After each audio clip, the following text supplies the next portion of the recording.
This Hang On Air is live here from New Orleans, side of the Pittsburgh Steelers' last stand this year. This is the last stand for all the fantasy football teams out there. Insane leagues. I know that there's some percentage of you with Week 17 Super Bowls, and at footballguys.com will do the best we can to help you win those games. Those games will be slightly more unpredictable than these games. We've got a lot to go over for Week 16, a lot to weigh in on, and a lot that we're wrestling with. So, Gene, I'm glad that the football gods gave you a nice and easy Week 16 for people that very simple decisions this week, very unimportant players involved. Yeah. So let's start.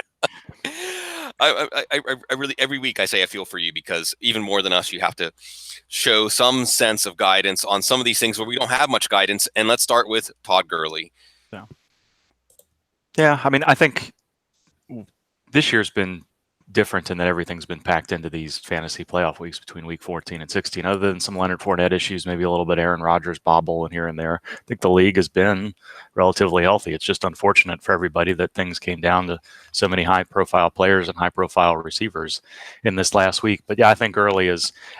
I think early the situation is pretty straightforward. I know that I may be stretching a little bit when I say that every note on Gurley has suggested that the team has some concerns about him this week, and they did allow him to come back into the game after wrapping his knee in the first half, after he went through halftime, and he played a little bit in the second half last week, which suggests that they're not too worried about the injury. They don't think it's going to be a long-term situation. But from the beginning, Sean McVay this week said that they weren't going to put Gurley at risk. They wanted to make sure that he was close to full health as possible. They didn't want to jeopardize any playoff situation for him at all. So that does suggest that maybe there is a risk of aggravation that he could have, and that he didn't practice all week. And Gurley may want to play, and there's lots of good reasons for him to want to play. But every note overnight has said if there's any concern, he won't go. And there's clearly been concern all week. So the tough part of this is that it's a little bit of a late game situation. We're not going to know right away, but I think we know enough to suggest that the Rams are looking for any possible reason not to play him today. And even if he does convince them that he can play and be active, there's a ton of different game scripts, positive or negative, where you could see him maybe not play as much, or they shut him down early. They did that last week in a close game. So I think he's trending pretty easily towards an inactive status this afternoon. And the only thing that gives me pause there is because they don't have a lot behind him other than the signing of CJ Anderson. And he's only been in the playbook for a couple of days, but that's, it is what it is at this point. Even though we had some discussion about, is Anderson truly the backup or not, knowing that John Kelly was there and Anderson was just signed and he's got to assimilate himself into the playbook. They signed him earlier this week pretty much specifically for this purpose. They wanted someone that was a veteran, a calming and experienced presence, somebody that can pass protect. I think everything is just pointing towards Gurley resting. So I don't want to put words in your mouth, Gene. If someone said, my only viable alternative is an early game player, someone like Elijah McGuire, I don't see a scenario in which Todd Gurley gets 60 snaps, 20 touches. Right. I just don't think that's likely to happen. I think it is much more likely, even if he is active, that they stand him on the sideline and use him only in emergency or very, not that you can use a running back as a decoy, but there's been no optimism from anybody, team, Gurley, local writers, national writers. I just don't see it happening. Yeah. So I think and hopefully, we're going to talk about this a lot. Hopefully everybody saw enough of this coming with, DeAndre Hopkins is going to be a different situation, but we knew all these players were banged up going into the week. Hopefully you structured your bench in such a way that you have some sort of hedge, or at least have the ability to do so this morning, because I think that's where you're going to have to be. I'm with you. If you got an early game, yes, put words in my mouth. If you got an early game option that you think will get 10 touches or more, regardless of situation, I think you take those points and bank them, unless you are so far behind that the best chance you have is to cross your fingers for a huge Gurley game. But I don't think it's coming. Yeah, I think I'll put words in my own mouth, which I do every week. Elijah McGuire, Peyton Barber, Kalen Ballage. These are players that I think Alfred Blue now with the news on Lamar Miller. These are players that I think you're risking the zero. And as you were saying, Doc, all the signs pointing towards Gurley not playing or being in a very limited availability. So, Matt, this has been weird with the backup situation. We all love John Kelly. The Rams may love John Kelly in 2019, in 2020. It does not appear that they love John Kelly right now. Weigh in if you want on any Gurley decisions, particularly if you're weighing an early game, like risking the zero, whatever you're going to get, what's behind door number 3 with Gurley, and what you're going to get with your early game option that at least has some guaranteed touches. But what about if we hear that Gurley's inactive? All of the Rams beat writers have said, and it was interesting because yesterday morning there was a piece from the Rams official site that said all signs point to Anderson being the running back McVay will go to ahead of Kelly. And a lot of people immediately said, that's just wrong. Okay, that's conjecture. And then all of the Rams beat writers said it's Anderson behind Kelly. If you have Anderson and Kelly on your bench, and we hear Gurley's inactive, do we trust that and go with CJ Anderson? Well, I mean, I can tell you, I have a league where I have Todd Gurley as one of my main players, and I've kind of been banking for this moment that he might not play for weeks just because of the fact that the Rams were in such a good position playoff-wise. So with the injury happening, it exacerbated the situation. So I have guys like Kalen Ballage and John Kelly and Doug Martin and Elijah McGuire. And I even just picked up Mike Davis again, who I've had on my bench for a while, as a hedge for tonight's game, because the Chiefs give up a lot of yards to passing down running backs. So when you look at this situation, I think that you have to, there's a point where you take a risk and there's a point that you don't. And I think that you outlined it pretty well about if you don't really have a choice, or that you're a big underdog, then you're going to have to choose between Gurley, Kelly, or Anderson. And here's the thing. I don't really care what the beat writers say. And I think most of the people who are going to be doing this are going to be risk averse at this point. If you're in week 16, odds are that you've already taken the risks you want to take, and you're probably going to be less likely to take any risks with John Kelly. So I would recommend to most of you to find a hedge. Find Elijah McGuire, find Mike Davis. I think those guys are very good in those situations in terms of the types of backs you want to have. I wouldn't feel good about Kalen Ballage against Jacksonville just because they're better against passing down backs. I think Kenyon Drake will take some carries from that. And Ballage, to be honest with you, didn't look that great. The defensive back in Minnesota gave up a 75-yard run because he took a bad angle on a play. So when you look at those types of situations, that's all good. Now, if we get down to the point of Gurley or Kelly or Anderson, I understand that Anderson knows how to pass protect. He's running a West Coast offense before, so they probably feel good about his ability to work in an outside zone game. John Kelly is a decent blocker from what I saw in college, but the issue isn't about whether he can mechanically block. It's about whether he can conceptually make the decisions that he needs to make in lieu of reading the defense and being on the same page with his offensive line. And that's just an unknown. It's not whether he can or can't. It's just less of a known in game day action. But to be honest with you, I don't think CJ Anderson's going to get 20 touches. Everyone seems to say he looked like Mike Tolbert when he was in Carolina, and he got cut by 2 teams this year.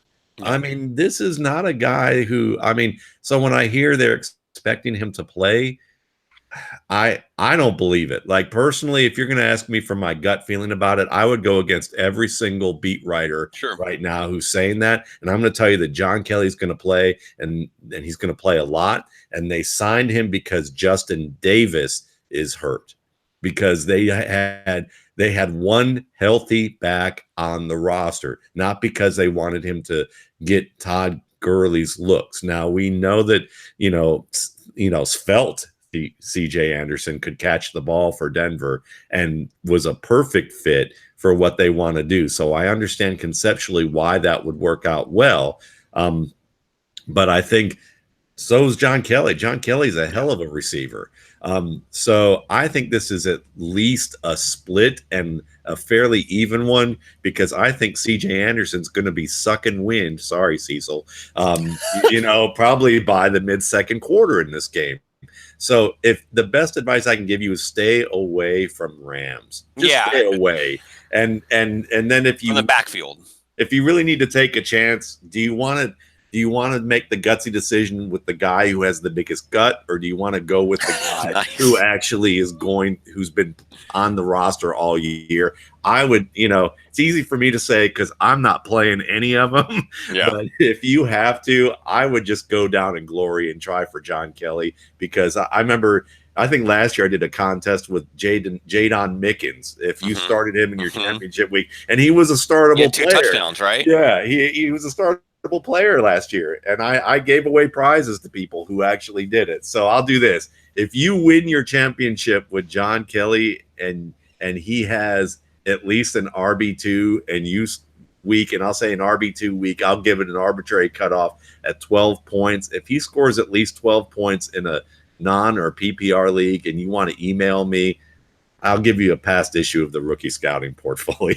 That's great. No, and I think you hit the note there that's most important is there's so much uncertainty with the backup running backs behind Gurley that if Gurley's inactive, you might want to go with Mike Davis, who might catch 6, 7, 8 passes. That's who I'm going with. Yeah.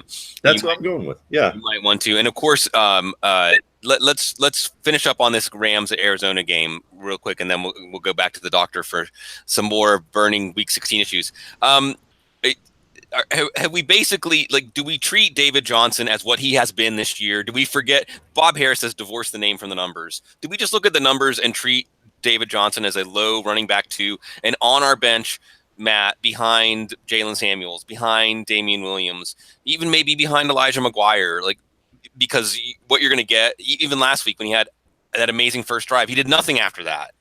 Do we say it's David Johnson, I'm not going into Week 16 with him on my bench? Well, I have David Johnson in the same league with Todd Gurley. I mean, it's Pat Mahomes, David Johnson, and Todd Gurley who's kind of brought me in this league. I'm starting him, and mainly because when you look at the Rams defense as a whole, I mean, I'm not all that impressed with what they've had to offer.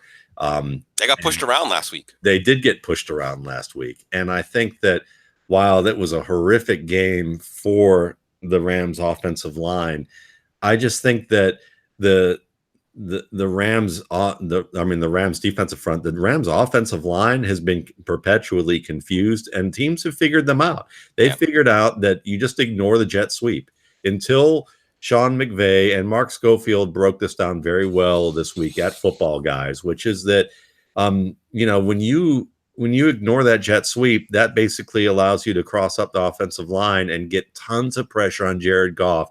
And he can avoid one guy. He can sometimes avoid two, but when there are three who are unblocked coming into the backfield on a consistent basis, getting immediate pressure, I don't care who you are. You basically need to be Michael Vick at this point. And there's only, so when that happens, you're basically in a situation where, this offense, I don't think is going to score a lot of points this week, not compared to what we expected, because while the Arizona defense isn't fantastic, they still can get pressure. They still have athletic guys who can get it to the pocket. And it's going to take the Rams actually running some of these jet sweeps where they actually throw the pass or hand the ball off to the player who's working across the formation. And they haven't done that yet. And, I'm kind of banking on the genius Sean McVay move that he's waiting for the playoffs. So everybody thinks that that they've been figured out. And then he's going to throw that wrinkle in and just mess everybody up and make them, respect that jet sweep again. But I don't think it's going to come against the Cardinals. I think, no. So yeah, I think we're going to see Goff struggle a little bit more under pressure, and this game can be a little bit closer. Is again, if you're going to be conservative, Elijah McGuire probably is a safer play. But by how much, really?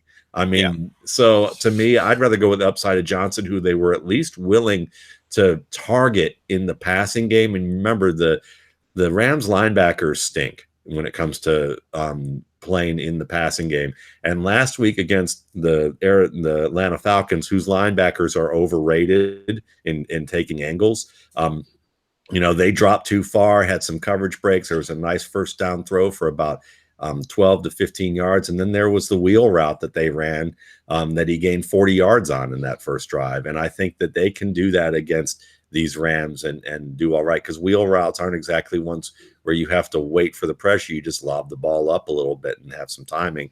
So as long as Rosen can get a 3-step drop, which he's usually able to do, and get rid of the ball, he should be fine. And I think that that's what's going to happen. He'll take a lot of sacks on if he has to wait for that first read that doesn't come open, and now he's in second read land.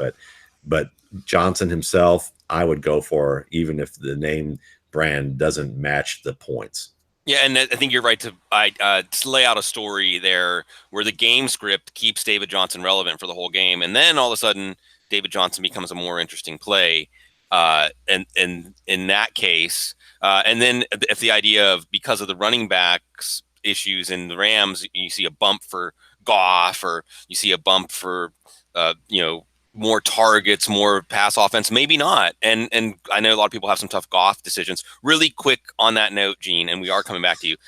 Patrick Peterson, if you're thinking about Brandon Cooks, what's the latest on Patrick Peterson for Week 16?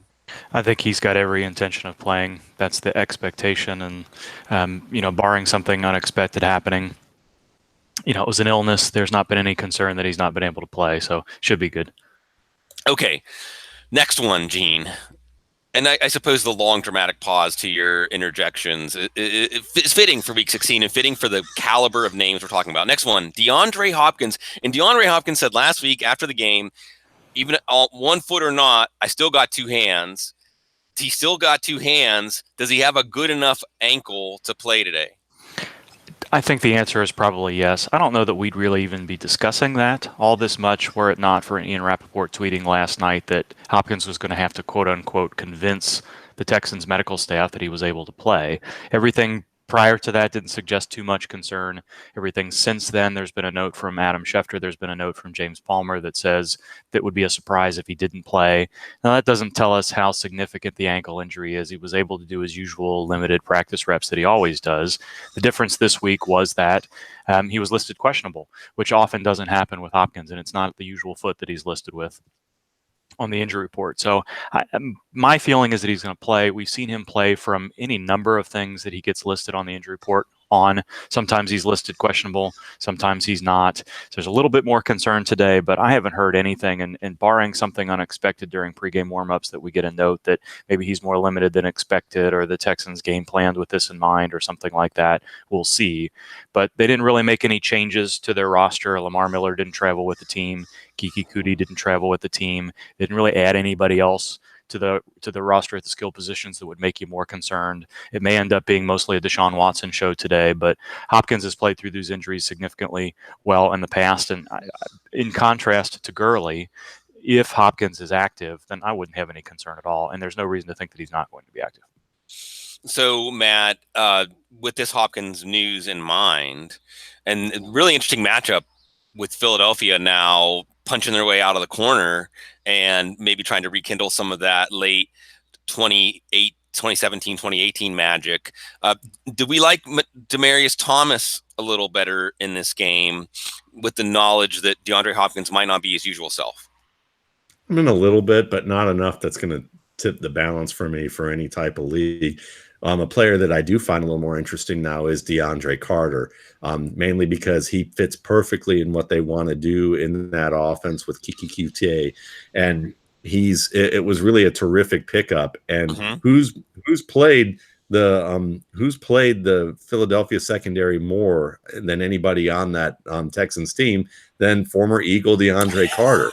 So, I mean, he's a guy that if when we talk about T.Y. Hilton, he's a guy I'm actually thinking about starting in another league this week, because if T.Y. Hilton isn't able to go or will be so limited that I'm worried about him, mainly because you might get somewhere in the territory of 6 to 8 catches out of DeAndre Carter, and he's a deep threat. So, and a good after the catch threat. He fits perfectly in this role and gives you kind of when Kiki QT's healthy, what what it may look like. So I think he's the sneaky play this week.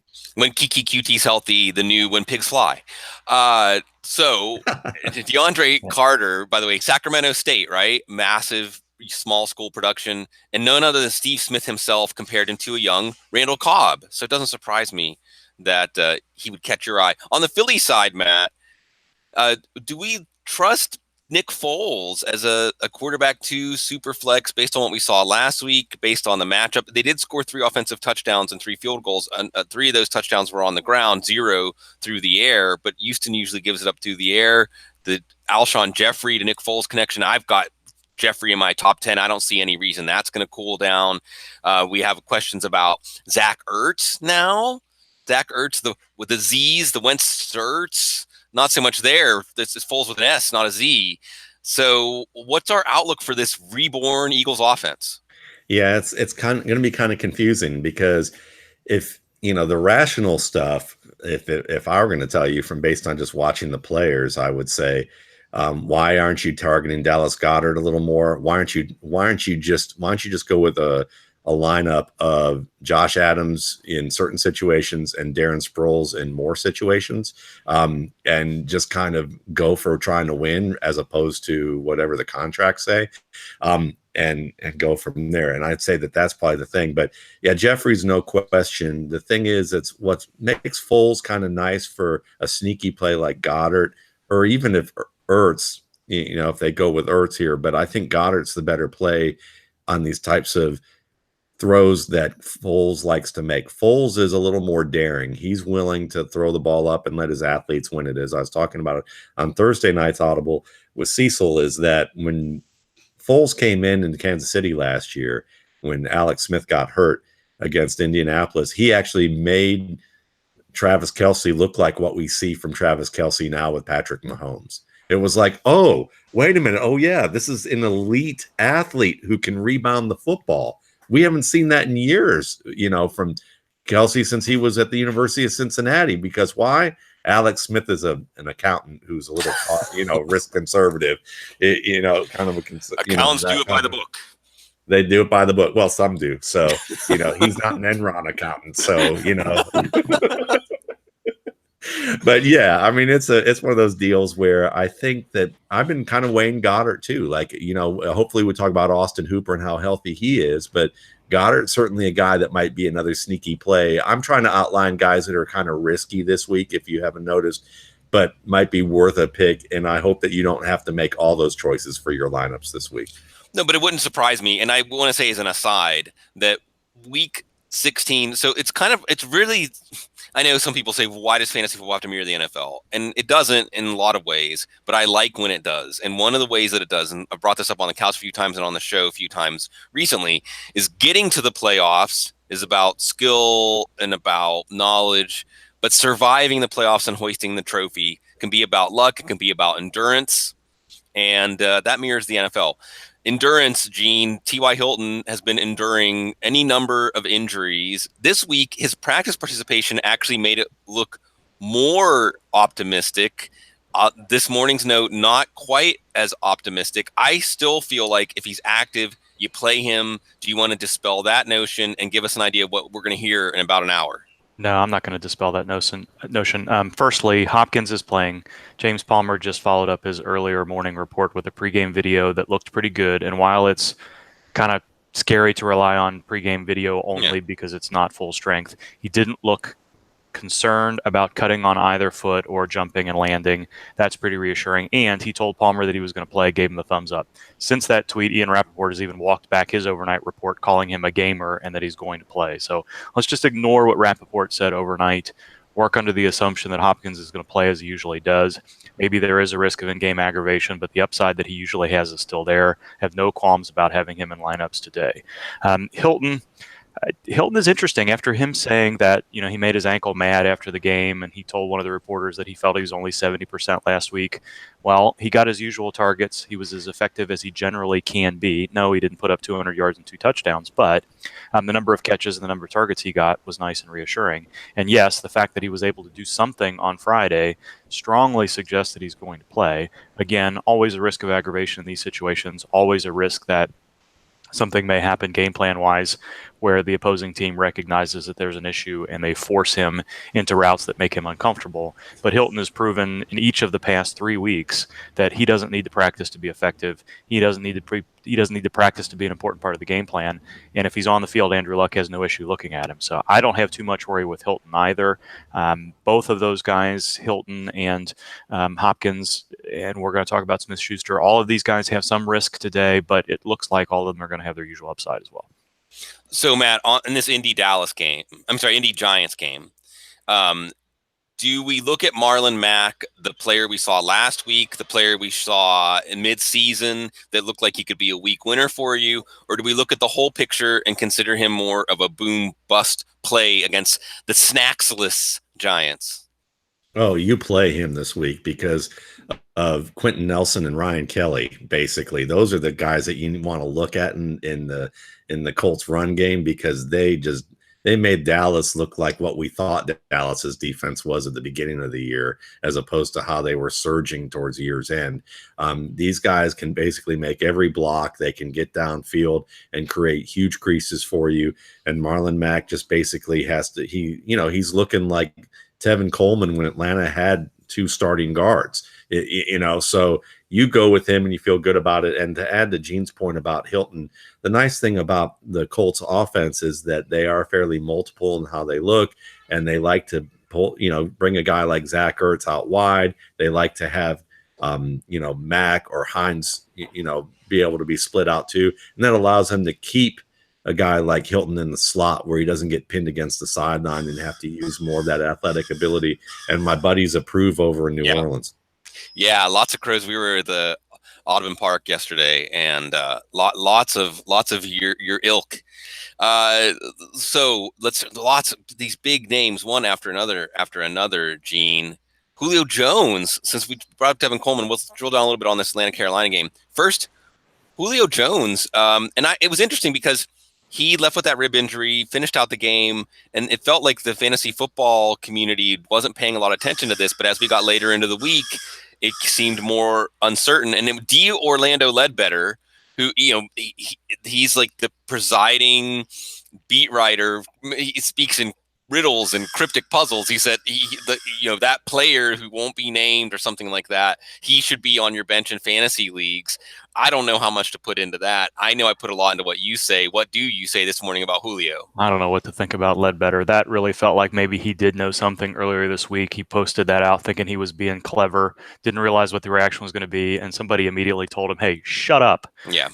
And then immediately after, he tried to make it sound like Alshon Jeffrey, who's clearly going to play because he mentioned something about Golden Tate. It was just odd. We can set all that aside, I think. I think that the important thing this week is, in contrast to earlier weeks when Julio said, I'm good, I'm playing, no worries. We didn't hear about that at all on Wednesday or Thursday. Yes, he was able to get back to a limited practice. Yes, he wants to play, but the track record with Julio Jones and Roddy White before him is that if a Falcon wide receiver isn't healthy enough to fully practice by the end of the week, or is still listed on the game status report as questionable, they aren't fully healthy. There's some risk of aggravation during the game. We've seen this time and time and time again with Julio Jones, be it a toe, be it a calf, be it a foot. No matter what it is, if he doesn't feel good enough to practice and tell you he's good by the end of the week, then he's going to be battling through something. And there have been times, although they've been rare, where he's been able to get downfield, jump, make big catches, have double-digit targets, and be productive. Far more likely it is that he's not able to do those things. Not necessarily that they use him as a decoy, but he's not gaining the same separation. He's not as explosive as he usually is. And there's enough variance in that Atlanta offense, red zone and otherwise, with Jones, that if he's not fully himself and they're not looking to him as a primary option on enough plays, that upside is no longer there. There seems to be a trend this morning where the team is hopeful that he's going to play and Jones wants to play. So I think there's a little bit better chance now than there was a few hours ago that he's going to be active on the roster. But I just don't know that we're going to see the usual number of routes and targets. It would be a surprise if that happened. Not that that's not within the range of possible expectations, but I'd feel pretty iffy about using Jones unless you really don't have any other options, and your options are guys that are in similar situations where 3 to 5, maybe higher leverage targets, maybe some upside there, but you're going to have to hit on one of those plays to get some production today. So if you've got other options, I'd probably lean towards using those other than Julio. And really quick before I throw this to our resident Georgia Peach, Gene, I know this is more of a Thursday night question, but is Cam Newton in the 2017 Andrew Luck zone where he's somewhere out in the ether, in the void, and we don't know what's going to emerge, or is this something that they're going to get figured out this offseason? Yes, I think to all of those things, and we don't know specifically what Newton's situation is yet. Is it that he still has some fatigue with that rotator cuff surgery from a couple of years ago, and it's something that can be rehabbed and strengthened in a different way, or do they need to go back in and fix it in the limited way they did before, or is this an entirely unrelated situation? Is it similar to whatever Luck and other quarterbacks have dealt with labral-wise or biceps tendinitis-wise that is going to be, touch and go for the first 2 to 3 months until they're certain he's going to recover, or is he going to end up having a surgery right after the regular season? I think it's a pretty good sign that they've pretty much already ruled him out for the year, but did not immediately go to surgery and give him those extra, waiting to do surgery in January at this point doesn't make a lot of sense if you think you're going to need it anyway. So hopefully it's a good sign that they're choosing to rehab him for a few weeks. But yes, we're going to have to watch his progress pretty carefully through the first 6 weeks of the offseason to determine what the injury may be if we hear about it and how successful his rehab is. Otherwise, this could be, if it turns into a labral surgery, all of the things that have plagued any throwing athlete, baseball pitchers, quarterbacks, we've had Drew Brees through this situation, we've had Andrew Luck through this situation, and it's always variable as to how quickly and how successfully they recover. So, Matt, what do we do with this idea that Julio Jones might be limited or not play? Is it Calvin Ridley, who had 4 for 64 and a touchdown on the first matchup? And what about Austin Hooper to set up, as Matt mentioned that earlier, really quick, Gene, Austin Hooper today? Played last week, played effectively, a little bit of a red herring in that he's not been practicing much, but no concern there. Okay, so who do we turn to in this Atlanta offense? NFC South matchup in Week 16, Matt, it was supposed to be fantasy bonanza, and now it's Taylor Heineke and maybe no Julio Jones. Is it Tevin Coleman? Because Brian Hill, I don't know how much Brian Hill's going to do, but not as much as Ito Smith or not as much as Coleman did when Freeman was the starter. What advice do you have for folks looking for a Falcon to take flight? Mohamed Sanu actually is the player that I think you should be looking at because he's the one who makes plays over the middle. He's the one who hasn't disappeared and stopped catching balls like Calvin Ridley has over the several weeks. Calvin Ridley's dropped at least one pass, I think, for the past 3 to 4 weeks, if not 2, and then disappeared from the game. Mohamed Sanu is the key third down player that they like to go to. He's sturdy. He can handle Thomas Davis's hits, which is something that you have to be careful of, even at this age of his career, and which is why I'm a little worried about a guy like Austin Hooper, just because Matt Ryan's already reticent to throw the ball into tight windows other than to a certain guys, and it doesn't seem like he wants to do that with Hooper. And Davis is still a good enough athlete that he can match up well with a guy like Hooper. Same with Kuechly, of course, we know. And then when you look at Julio Jones, last week in that game at the end of the half when he beat Patrick Peterson for the touchdown, that's when he landed on that ball. And they held him out for the first part of that series in the second half. They had him leave the field early. They held him out for the first part of that drive, and he was trying to lobby the coaches to get back in, and they finally did. And then they really didn't do much with him for the rest of that game. So what I wonder, and I'd love to follow up with Gene on this, is there a bigger risk of an injury for a player when they have a lower rib injury versus, say, one that's in the middle of the rib cage or upper rib cage injury? No, I think it's mostly pain control for all of those things. What we don't really know about Jones is whether or not it's more of a painful cartilage situation, whether or not he's got more of a rib break.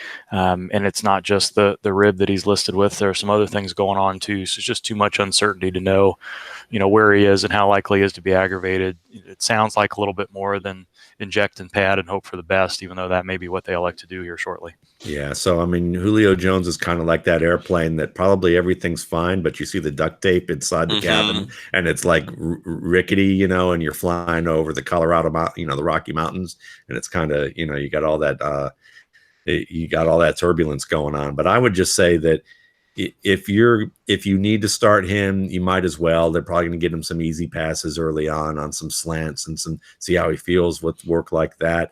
But I don't see a lot of upside for him. And yeah, if you can find there are a few matchups out there that might be a little bit better, I would go for that, just because Carolina's going to get pressure on this Atlanta offense without two starting guards, and Matt Ryan's going to be, making a lot of fadeaway throws and a lot of little scrambling types of ditties that he's been doing pretty much all year long. And while he's played well under these circumstances, he's got one guy who's, one of his 8 injuries might pop up in Jones, and then you have Calvin Ridley, who can't catch the ball right now. So you're left with guys like Hooper, Greg Hart, Justin Hardy, and Mohamed Sanu. And Sanu, to me, is the only real startable option in that Atlanta offense. Gene, these young whippersnappers, these millennials trying to kill industries, take jobs. And you were in the New York Times this week, by the way, which is always love to see you get the recognition you deserve, Doc. But Juju Smith-Schuster, if this is a sign of the way things are going, it could be good, because he said he wanted to be there for his fantasy teams. But he said maybe he took the drama and suspense out of whether he's going to play here in New Orleans today. Or should we trust him? Sure, why not? Let's trust him. So we've said with James Conner over the past month, and not so much with other players, but the Steelers have a long track record of players who are not able to practice do not play on game day. Smith-Schuster's situation is a little bit different in that it was a midweek injury, and a Friday DNP maybe does not mean the same as a player who did not practice all week long and then didn't practice on Thursday or Friday. So hopefully in this situation, what has happened is that Smith-Schuster, mild injury on Thursday, didn't practice on Friday to get some treatment, not too much concern. I may have overread his refusal to talk to the media and that Friday DNP as a bigger concern than it actually is. The fact that he tweeted yesterday afternoon makes me think that they continue to give him treatment. He came in to see the medical staff on Saturday before they boarded the team plane, got a very positive report for them, continued to feel better, and he's ready to play. And if that's the case, there's probably very little concern with him today. If it's not the case and they're pretty sure but not positive, they may want to work him out pregame, but there's really not been any indication of that. Since Smith-Schuster's tweet, nobody's had anything negative to say about him at all. Schefter didn't really make a report on how healthy he was, but he said, Smith-Schuster says he's playing, and essentially I don't have anything to dispute that. So that's where we're going to be. I don't think the track record is there with Smith-Schuster as it is with Hopkins and Hilton as far as playing through injuries, but there was at least one time earlier this year where there was a little bit of a bobble. I think it was an abdominal injury that he had earlier in the year, middle of the week. He did come back to practice by the end of the week that time and played his usual number of snaps and effectively. So I think that the trend, my general bias is to be pessimistic on players that have midweek injuries and then don't practice, especially when we have a track record of knowing how teams handle the practice participation notes. But there has to be some time where you just sort of think, well, maybe that isn't the case this week. And I think the general trend over the last 24 hours is pretty positive on Juju. And I don't have too much issue with him going in fantasy lineups today either. All of these guys, as we said with Hilton and Hopkins, there's some risk of aggravation today because we don't know specifically the extent of the injury. But they are vital parts of the offense. They're going to be used if they're on the field. This does not feel like a decoy situation. The Steelers need to win. I feel pretty good about Smith-Schuster today, too. Yes, the Steelers need to win. Thank you, Lamar Jackson, because thank you, Tavon Young. Thank you, Antonio Gates. This is basically the Steelers' last stand for the playoffs, unless the Colts slip up in one of their final 2 games. So this is a massive, massive game. Of course, we have the number 1 seed in the NFC implications here too. This is kind of like the game we watched last night between the Chargers and the Ravens, Matt. I guess starting with the fantasy wrinkles here, let's start on the Saints side, because much like David Johnson, although it hasn't been a season-long slump, Drew Brees has been in quite a slump. Now he is getting Teron Armstead back. And Ted Ginn, not that you're going to play Ted Ginn, but and it is a Steelers defense. Never will I understand why after Chris Hogan, they actually confirmed it, the next gen stats, Chris Hogan was more open than any wide receiver has been in any game for the last 2 years. And then the Patriots went away from downfield passing. Is that enough to induce you, or is just Drew Brees' reputation being back in the Superdome, getting his left tackle back, is that enough to induce you to play him, or do you have pause playing Brees this week? No, I feel better when you have an offensive lineman that comes back. It's kind of like Adrian Peterson when he got 2 of his, or actually 3 offensive linemen back for yesterday's game, and you saw what happened. It's a matter of that. Yes, skilled players, as great as they are, need support. They need a supporting cast. That's just how football works. Though in fantasy football, we somehow mind-bogglingly divorce that from the individual player at times. But Drew Brees at home with his tackle, I feel a lot better about that, and I would feel better about starting him. And with Ted Ginn back, it may not help people who need a wide receiver, but I think that it does add to what Drew Brees has in his repertoire. And so to me, this is a good looking option. And with Juju Smith-Schuster, just to add to that with Gene, this is a Steelers wide receiver. This guy was built to be a Steelers wide receiver. Yeah. And at USC, he was the man there. He's a very physical, sturdy player who doesn't rely on speed to win. He relies on his acceleration. He relies on physicality. I'm not worried at all about him. He's our new Hines Ward, and this, I say listen to me lapsing into these things. It's disgraceful. Your Steelers are bleeding in New Orleans right now, like your Steelers fandom. I'm interested to see pictures of you actually in the Superdome today. Oh, well, there's some very generous football guys, community invited us to come and tailgate with them today. But it's still a work day. Maybe during the playoffs, though. I can't imagine there's any tailgate better than a New Orleans tailgate. Let's touch on a few other things. We've got about 15 minutes left. Gene, similar to David Johnson, maybe not so much similar to Drew Brees, because Aaron Rodgers has been someone that Bob Harris, echoing in my head, divorce the name from the numbers. When you look at the numbers, you're probably not necessarily going to play Aaron Rodgers today. And when you add the injury information, does that make you less inclined to play him, or is it a non-factor in his profile today? I think it's a non-factor. He's played through soft tissue and knee and just generally lower body injuries pretty effectively in the past. Even if it limits his ability to get outside the pocket a little bit, he's not particularly been successful when he did that this year anyway. So I think your Rodgers decisions have more to do with whether or not you think the matchup is decent and whether or not he's got as much upside as the other players on your roster, but the injury shouldn't factor in much. So, and maybe, Matt, we'll see Allen Lazard. Have you noticed, by the way, that the big wide receiver massacre, now all these guys are getting to play in their rookie year? Auden Tate's getting to play. Marcel Aitman's getting to play. Simi Cobbs got signed by the Saints. And now Allen Lazard got signed by Green Bay. It's just always interesting to check in with these storylines because I think – go ahead. It is, but I feel like that what we're talking about is that teams that have lost every player on their depth chart are experimenting with cadavers. It's like the medical school. Gene can talk about experimenting on cadavers, I'm sure. Well, no, I won't. I was about to say something I will not. Back on mute. Oh, that could have been the greatest moment. I think it had to do with electricity and nerves. Look, if you press this part of the brain, the leg jerks up. Maybe they just still can't get the hands to come together. So, speaking of cadavers, Matt, unfortunately, the Packers season is a cadaver, but I want to play a game of the barometer of backup running backs. Okay. Cause we've got Damian Williams. I'll set it myself and you can rearrange it. Right. Like right. Damian Williams, Jalen Samuels, Elijah McGuire, Kalen Ballage is like down here.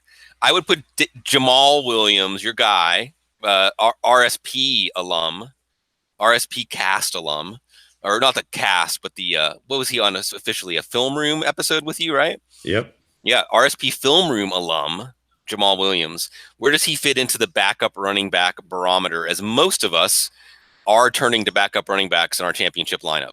Well, he'd definitely be above Kalen Ballage. I think that he's that option that's going to need to be fed the ball a fair bit to be good. I mean, and part of that is that he can't catch the ball in the backfield. So you could probably see, 3 catches, 4 catches for somewhere between 30 to 40 yards. He's probably going to get a good 17 to 20 touches in this game. So I think you're looking at 80 to 90 yards out of him. So to me, he's in that, between the middle and upper tier of your backs this week. And when you look at also just from the New York Jets defense, they give up to a fair bit to mobile quarterbacks who can throw the ball downfield. So I think Aaron Rodgers is still better than Marcus Mariota at this point, and I still think he's better than Deshaun Watson at this point to a degree. So I would have no problem divorcing myself from the wide receivers in this particular situation, to riff off of Bob Harris and the great Bob Harris, and say that still Rodgers is worthwhile playing if you need to. And am I over exuberant about Robbie Anderson? Because I feel like the talent and how I have him as like my number 11 or 12 wide receiver. And every start sit question I've gotten, if Robbie Anderson's an option, I've been saying Robbie Anderson's one of your picks. I'm just guessing that there's some analytics guys who are still hooked up on BMI and they're getting withdrawal, and they needed some BMI stuff to say, no, he doesn't have good enough BMI, he can't play, and divorce himself from his Pro Bowl numbers from last year. And that, Sam Darnold's starting to play maybe a little bit better, and that means Robbie Anderson's getting targets. And on that note, a similar player, an up and down player, Matt, in the Detroit-Minnesota game. What about Kenny Golladay? And Gene, do you have anything to add before I throw it to Matt on that? Do you have anything to add from the medical situation on Golladay or on his quarterback, Matthew Stafford? No, the chest injury is new for Golladay. I don't think it's a concern. It wasn't any concern from the media. The Patriots, Patricia, and his Patriots history keeps things pretty quiet in Detroit. But I think the concern there is more what you think of the Detroit offense and what you think of Stafford. And it's been weeks since he's thrown for Stafford more than 250 yards, and it's been weeks since he's attempted more than 35 passes. They do get Rick Wagner back, the tackle. That will be helpful, but I don't know that it makes that big a difference. Stafford is going to continue to play. It's clear that he's not right. Didn't work out badly for Golladay last week. The week before, not so good. So some variance there, some difficulty in determining exactly what to project, but I don't think Galladay's injury is going to be a concern. So, Matt, what about Kenny Golladay? You break ties in favor or against Golladay? I think you break him in favor, and because I think at worst you're going to get somewhere between 50 to 60 yards out of him and the possibility of a touchdown. And he makes so many nice, tight window catches as well. He's been stepping up very well this year doing that. And honestly, he's usually about half to 60% of the passing offense anyway. I mean, I'm estimating here, but it seems like that you look at the score, the game logs of this, and it's usually like Golladay, this much, and then the other three receivers are about that much. So I would start him. I think that he's a safe wide receiver too. Okay, so some of the other confounding players today, we've got about 10 minutes left.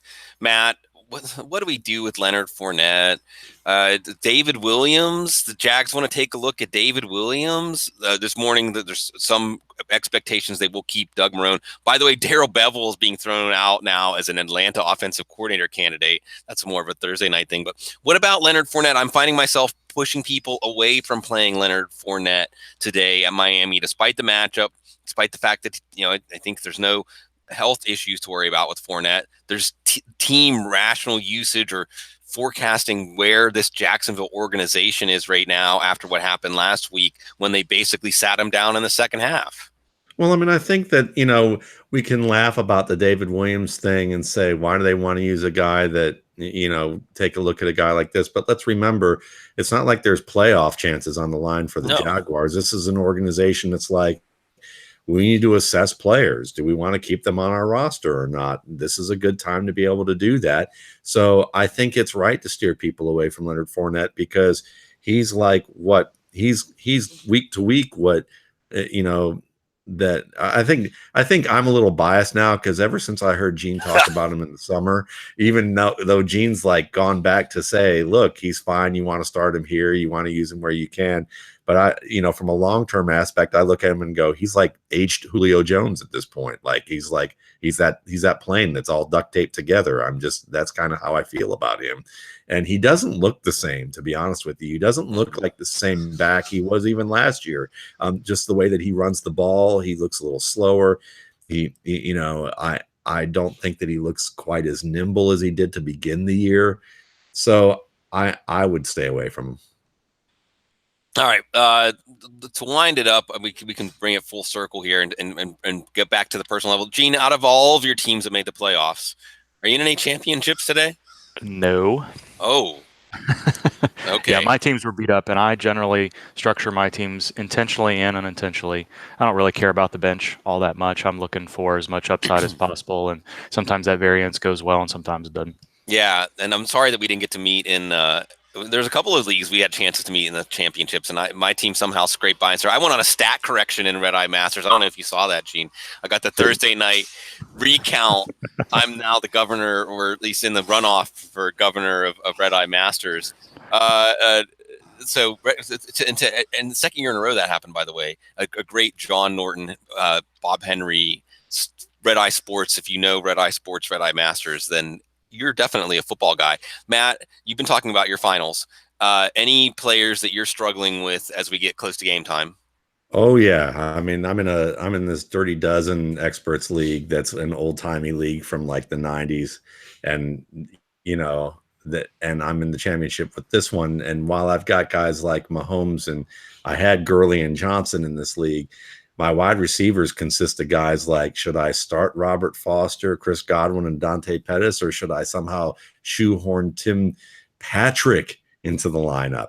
Should I start Blake Jarwin, Austin Hooper, or Dallas Goddard? Elijah McGuire or Mike Davis. Those are some of the guys I'm like, that's one league right there.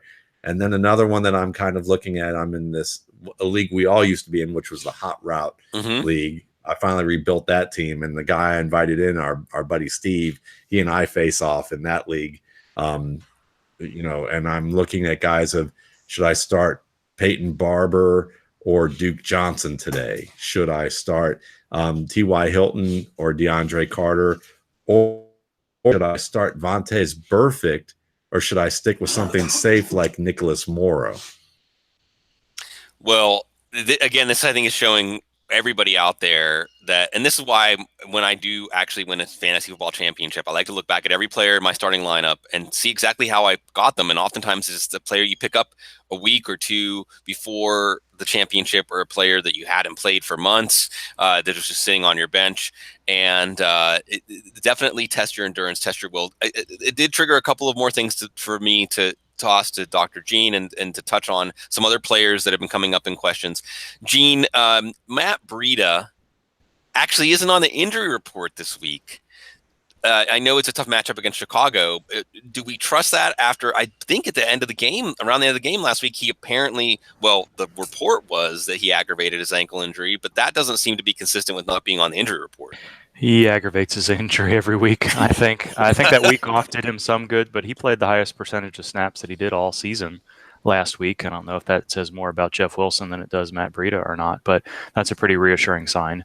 I think you can comfortably project him to 40 to 45 snaps and probably in the neighborhood of 15 touches between rushing and receiving, if not a little bit more than that. I don't have too much concern with him this week. Aggravation is always possible because it is every week, but he seems to be healthy enough to continue to, when he plays, he gets that, even when he misses a few snaps here or there, he gets that same workload.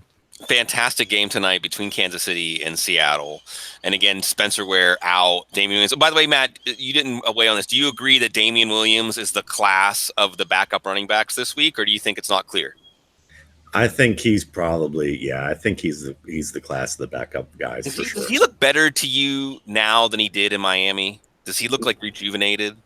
No, he just has a team that throws the screen pass really well and has reason for teams to actually fall for the bait.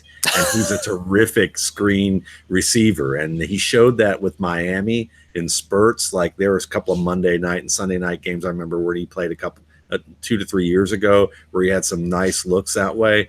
But as a runner, I mean, to be honest with you, I still don't think he stands out unbelievably, but the Chiefs have a solid offensive line. And on top of that, when you got to try and get pressure on Patrick Mahomes and they run these double screens, Williams is going to be wide open. There were some plays in that I'm thinking, if Tyreek Hill were catching that, if Kareem Hunt were still on the team, this would be going for this would have been a big play as well. So Williams is the right player at the right time in the right situation. Gene, is Doug Baldwin the right player for Week 16 lineups, at least when it comes to how often he's been on the injury report? Could it be that he's that rare player who's healthier or more effective in Week 16 than he would have been in like Week 4 or Week 5 after everything he's dealt with? That's the way it looks over the past couple of weeks. He's played a good number of snaps. He's been effective. They've been looking for him, and he doesn't seem to have any concern about aggravation. I'm still going to be watching him pretty carefully this offseason to see if there's any movement on that hip/groin situation as far as offseason procedures. But it hasn't limited him the last couple of weeks, and they didn't put him on the injury report at the end of the week this week, so he should be good to go. Matt, what do we forecast in this game? Because I can see a game like the Kansas City-Baltimore game where Seattle runs the ball 40-plus times, controls the clock, keep Patrick Mahomes on the sidelines, makes a low-scoring game. Russell Wilson only throws the ball 20 times. Doug Baldwin, Tyler Lockett are modest producers, but it's really Chris Carson and Mike Davis. Or I could see a game with Seattle secondary banged up, and Gene, at least one starter and as many as 3 will be out for Seattle tonight. Yeah, I think that's likely to be the case. They're going to have Frank Clark, which will be helpful. But I would be leery of Bradley McDougald playing much, and he's kind of as a swing cover/run stopping safety has been a pretty important part of their defense. He seems to try to play everything, but he left the team facilities to get some treatment this week, and Pete Carroll tried to be optimistic about him, but he's very much a game-time decision. So, Matt, that would suggest that Patrick Mahomes is going to be successful tonight. And it would turn into, hey, maybe Russell Wilson has to have a quarterback duel. Maybe Doug Baldwin, Tyler Lockett. These are the kind of plays that put you over the top. What do you see for this very intriguing matchup? An old AFC West 70s showdown, basically, where when they were both in that time, even though there's a Schottenheimer in the mix, I don't think it's going to matter. I think you're going to get a lot of passing. You're going to get a lot of quarterback yards. You're going to see some big plays from receivers, and you're going to see big plays from the running backs in the passing game this week. So I think it's going to be a very entertaining game, and you're going to probably be looking at 40 to 50 combined points at least in this contest. And maybe one of those teams jumps out to a big lead, but both teams are capable of being able to mount comebacks in this game. So I think that this is a game where maybe the quarterbacks can throw for a combined 600, 700 yards. Well, may you get everything that you want in your Week 16 matchups. And if you're still alive, we all need a little bit of luck, but we providing the best help we could. It's been fantastic. And every year it feels like so much happens in any one season, even just reflecting on what's happened the last month. Dr. Gene put in overtime for all of us. It's been quite a ride. We'll still be coming back at you next week with a preview and a more stripped down Week 17 part of the Audible. We'll be doing snorkel, scuba, submarine. Of course, there'll be the Senior Bowl and draft coverage. Make sure you get your RSP. Matt, are we still in the RSP pre-order discount zone? We are till the 28th, and then the 29th, you guys can pay normal price who are holding out. And there's usually 150 players at least who are going to be in the publication at quarterback, running back, wide receiver, tight end. I've already studied 150 players, which is about 50 more than I've usually studied in past years. So we're on a good track for this year. Yeah, because you've just been slacking so much in previous years, Matt. And did I see Fantasy Throwdown is back? I don't know. I haven't checked. I saw Jim Day, Taz, our buddy, tweeting about some Fantasy Throwdowns. I think that Mike likes to pull it out of mothballs at the end of the year just to play some games and have some fun. So maybe that's what Mike's doing. So head on over there. It was actually the first. Yeah, it's like the Glasgow cave paintings of DFS. There you go. Like the proto DFS, and it's fantastic. And I still have my Fantasy Throwdown shirt that you sent me. It's like DFS where you take on just one other person and you actually draft among 3 games, and part of the draft is picking the games that you'll be drafting from, and you can play defense in the draft. Yeah, so it's a fun one-on-one game. It's a great game. So it is fun. Fantasy Throwdown, check it out, and RSP and everything else. And thank you everybody for checking out the Audible, for Football Guys, for everything you've done to make it so that we can be sitting here. I can be sitting on a balcony in New Orleans. You can see it. Woo! There's that St. Charles Street right there. Everybody, thank you always for being part of what we do and letting us be part of what you do. Go ahead. for those of you that are still with us, Yeah. in the last 5 minutes, there's been a tweet showing Julio Jones working out and stressing what looks to be his hip a little bit more than his ribs by jumping up and down. Looks like he's probably trending towards playing, but with all the usual caution about pregame warmups.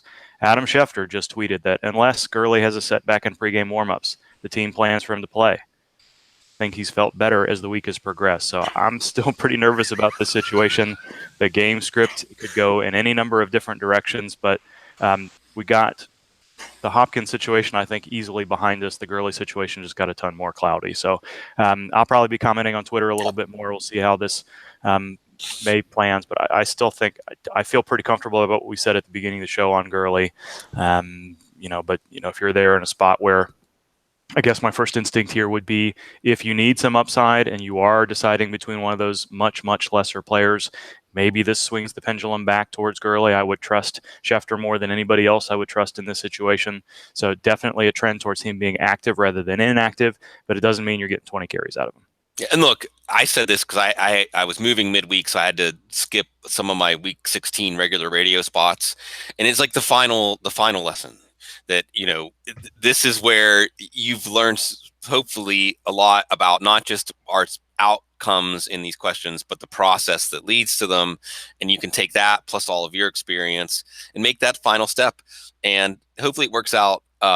Whether it works out or it doesn't, I think a lot of people that survived last week feel like it wasn't necessarily skill-based or a testament to your colossal football brain anyway. And that's probably how week 16 is going to go to. So everyone enjoy it. If the thing you're worrying about on this Sunday morning more than anything else is your fantasy championship lineup, then your life is probably going pretty well. And enjoy that. Enjoy this great holiday weekend coming up, time with loved ones and time to appreciate what we do have. We appreciate you. We appreciate the opportunity to do this. And we hope that we'll begin doing this with you for a long time. Certainly we'll see you back here on the video side in 2019.